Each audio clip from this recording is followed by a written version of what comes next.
Français parlaient de leur foi. Pourquoi? Dans la parole de Dieu, nous voulons lire un texte dans l'Épître aux Romains, chapitre 10, versets 9 à 13.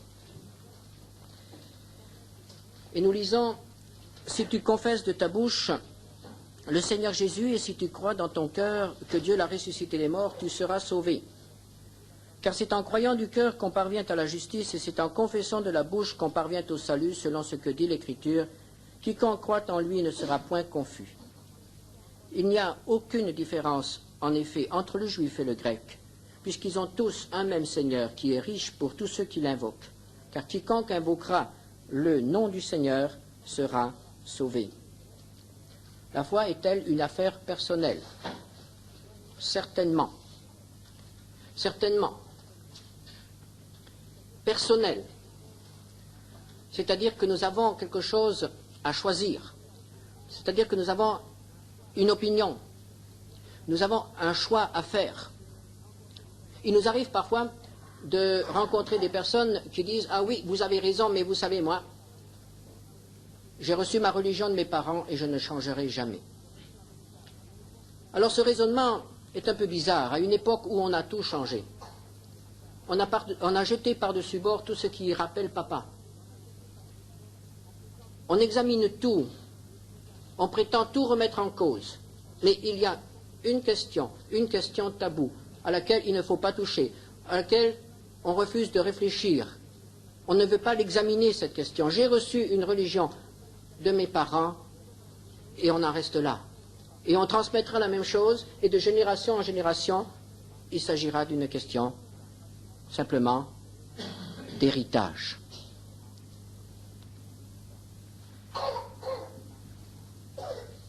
C'est quand même dommage, parce que nous comprenons très bien qu'il ne s'agit pas seulement de religion.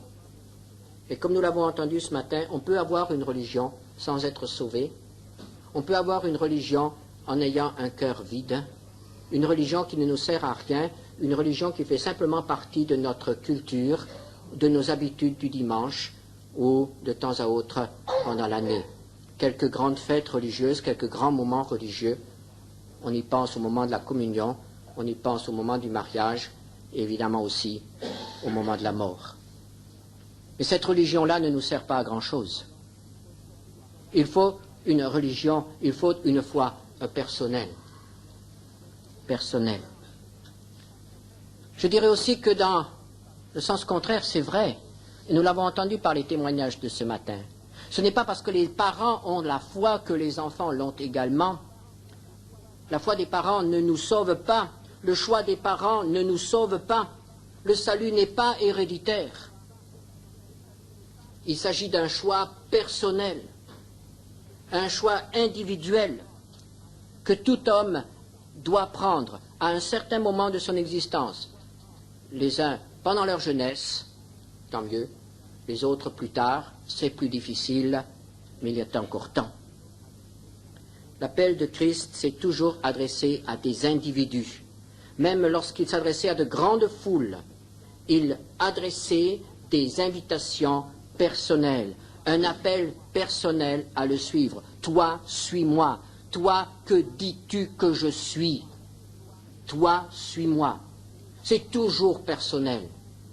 Et nous avons à donner une réponse personnelle.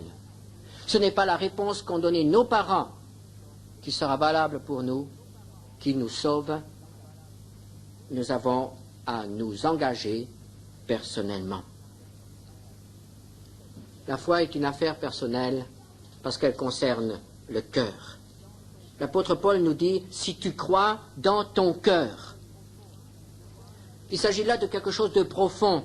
Le cœur dans la Bible, c'est le centre même de la vie, c'est tout notre être. Crois dans ton cœur. Il ne s'agit pas d'une adhésion passagère. Il ne s'agit pas d'une adhésion intellectuelle. Il ne s'agit pas d'une adhésion sentimentale. Il s'agit d'une adhésion qui nous implique totalement, tout notre être. Le Seigneur disait, résumé ainsi la loi, toute la loi de Moïse, il l'a résumée par ces paroles que nous connaissons bien. dans l'évangile de Matthieu au chapitre 22, verset 37, « Tu aimeras le Seigneur ton Dieu de tout ton cœur, de toute ton âme et de toute ta pensée. » Il n'y a rien dans notre personne qui puisse être exclu de ce don au Seigneur, de l'autorité du Seigneur. Le Seigneur nous veut totalement.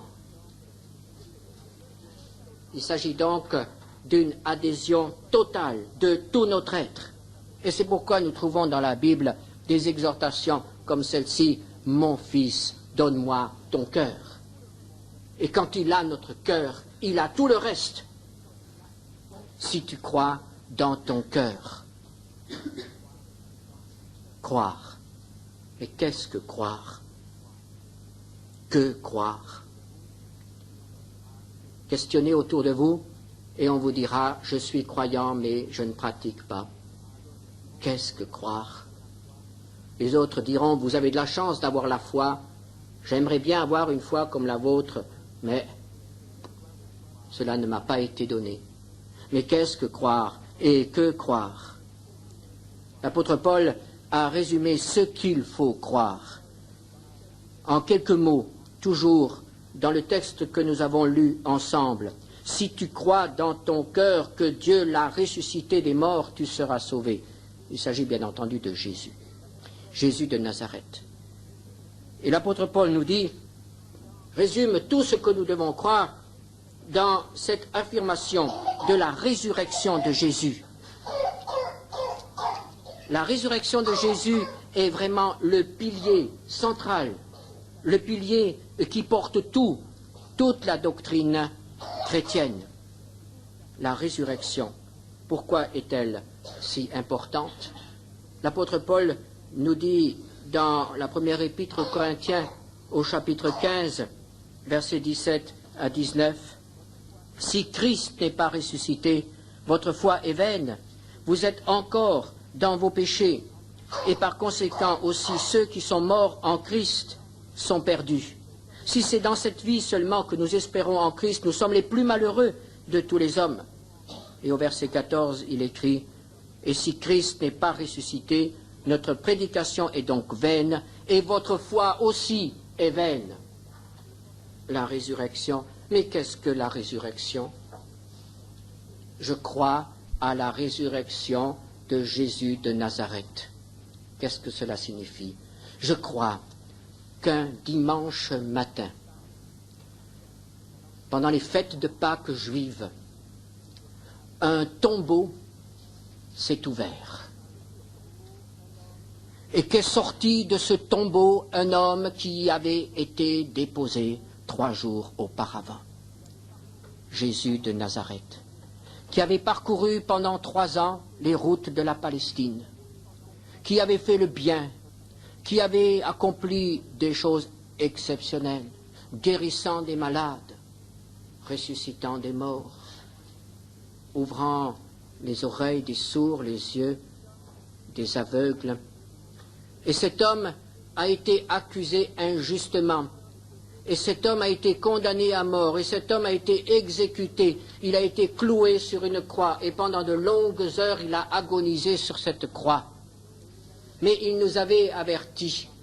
Et il avait dit à ceux qui le connaissaient, « Je serai crucifié, je vais mourir, mais je mourrai pour les péchés des hommes. » Et ce matin-là, la tombe, la pierre qui était devant cette tombe a été roulée. Et lorsque les disciples se sont présentés, cette tombe était vide. Et ce n'est pas tout. Le corps n'avait pas disparu. Il n'a pas disparu définitivement. Le corps qui avait été déposé dans cette tombe a été transformé. Et ceux qui l'aimaient, ceux qui le connaissaient, ont rencontré ce Jésus vivant. Oh, un Jésus qu'ils connaissaient bien, mais qui était quand même différent. Un Jésus qui apparaissait et qui disparaissait. Et pourtant, il avait un corps. Il avait un corps dans lequel on pouvait voir encore les marques des clous. Il avait un corps. C'était le même, mais transformé, complètement transformé, sur lequel la mort, la vieillesse, la maladie, la fatigue n'ont plus prise.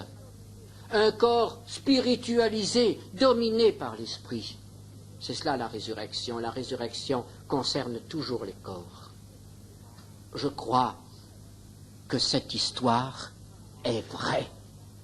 Je crois qu'un jour, un homme est sorti de son tombeau, transformé, prêt pour l'éternité, et qu'il est encore vivant aujourd'hui. C'est ce que je crois. Et cet homme, Jésus de Nazareth, est vivant aujourd'hui. Cet homme a aussi dit qu'il était le Fils de Dieu. Dieu qui est devenu homme pour venir vivre parmi les hommes, pour venir leur parler de Dieu, pour leur montrer le chemin du salut. Jésus a dit qu'il est Fils de Dieu. Il y a eu bien sûr dans l'histoire humaine beaucoup d'hommes qui se sont prétendus envoyés de Dieu, ou même fils de Dieu, ou Dieu même. Mais tous ces gens-là sont morts. Lui est revenu des morts. Lui est vivant au siècle des siècles. C'est ce que je crois. Et je crois donc qu'il a dit vrai quand il a dit qu'il est le Fils de Dieu, qu'il est Dieu venu sur terre pour nous visiter et pour nous racheter, pour nous sauver. Et pour moi, la résurrection du dimanche matin est la preuve irréfutable de la divinité de Jésus. Je crois que Jésus est Fils de Dieu.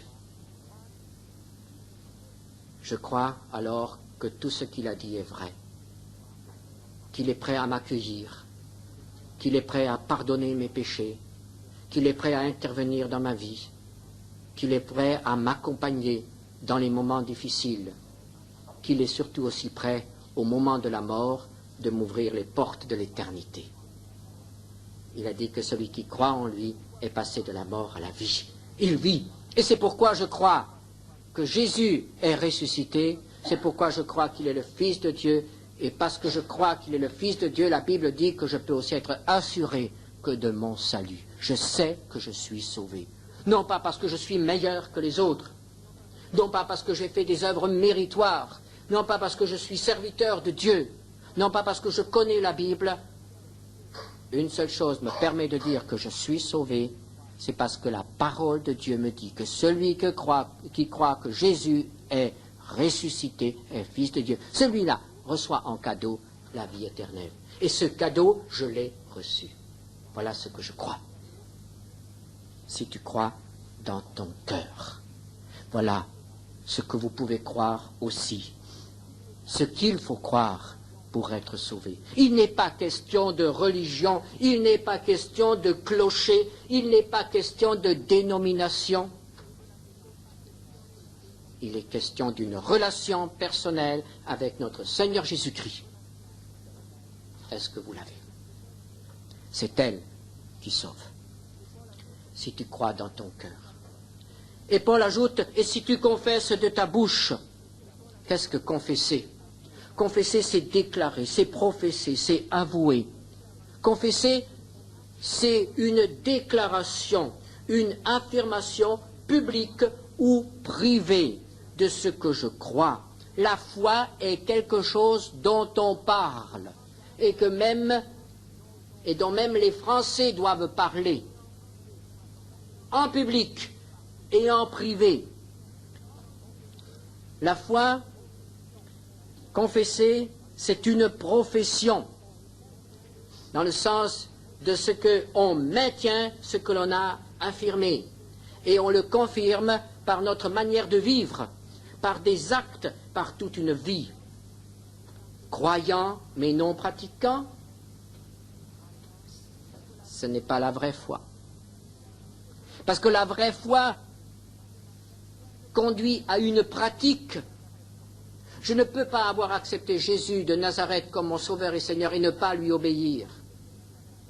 Et si je lui obéis, mais ça se voit dans mes attitudes et dans mes choix de tous les jours.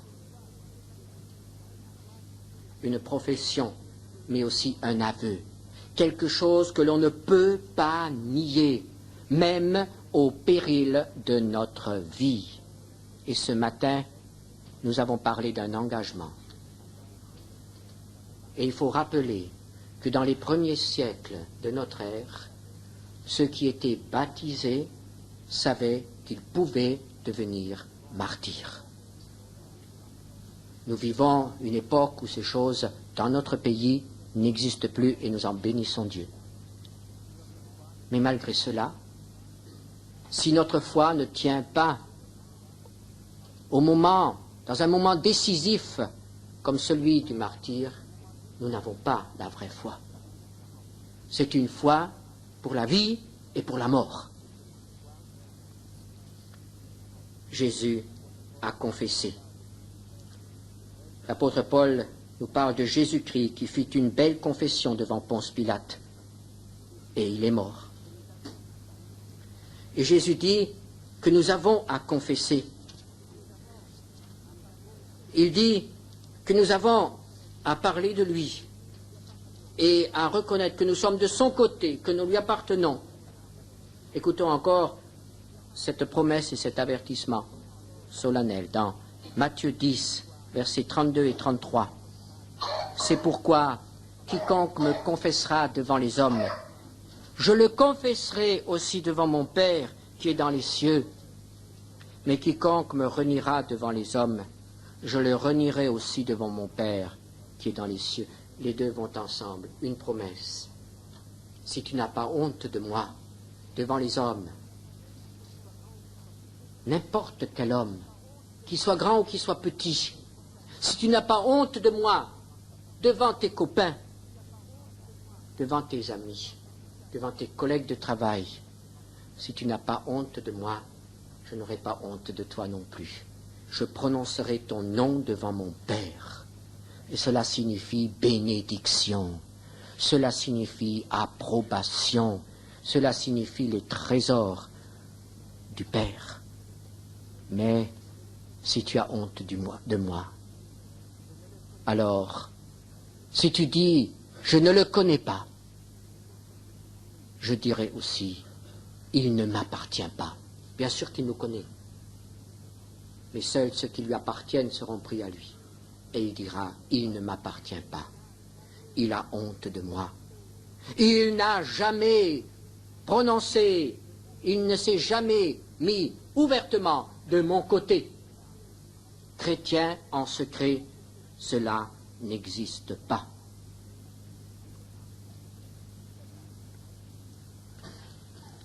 Le salut, nous est-il dit ici, est offert à celui qui invoque. Quiconque invoquera le nom du Seigneur sera sauvé. C'est un appel au secours. S'il y a un vide dans votre cœur ce matin, si vous n'êtes pas assuré d'être sauvé, vous pouvez appeler au secours. Nous l'avons entendu ce matin dans les témoignages, cela peut aller à tout petit pas. Qu'importe la vitesse, qu'importe la durée, mais pourvu qu'on arrive. Un premier pas, un premier appel ce matin. « Oh Seigneur, je voudrais avoir